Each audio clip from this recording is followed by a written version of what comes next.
అయ్యా రేవంత్ రెడ్డి గారు, మీరు నిరుద్యోగులకు ఉద్యోగాలు ఇస్తామని చెప్పేసి ఏటా 2 లక్షల ఉద్యోగాలను మేము జాబ్ కాలం ద్వారా ప్రకటించి సాధ్యమైనన్ని మేము త్వరలో ఉద్యోగ భర్తీ చేస్తామని చెప్పేసి మీరు అధికారంలోకి రావడం జరిగింది.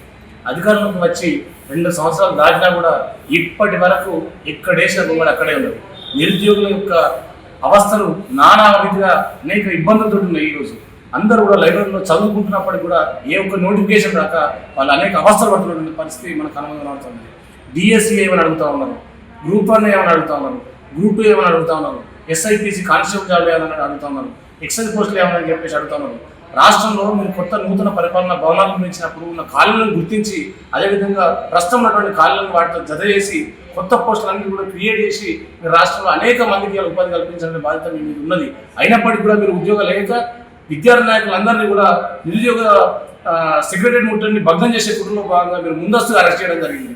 ఎందుకు ఈ అరెస్టులు, ఎందుకు ఈ అక్రమ అరెస్టులు? ప్రజాస్వామిక పాలన మీరు మాట్లాడుతున్నారు కదా, మీ 7వ హామీ ఎక్కడ పోయిందని చెప్పేసి ఈ సందర్భంగా మేము ప్రశ్నిస్తా ఉన్నాం. మీరు విద్యార్థుల పట్ల అదే నిరుద్యోగుల పట్ల చిత్తశుద్ధి లేకపోతే గత ప్రభుత్వంకి ఏదైతే జరిగిందో అదే క్రమంలో మిమ్మల్ని ఇప్పుడు రాబోయే స్థానిక సంస్థల్లో మేము ఓడిస్తామని చెప్పేసి మీ ప్రభుత్వాన్ని కూడా పొందగలుగుతామని చెప్పేసి ఈ సందర్భంగా హెచ్చరిక జారీ చేస్తాము. విద్యార్థుల ఐక్యత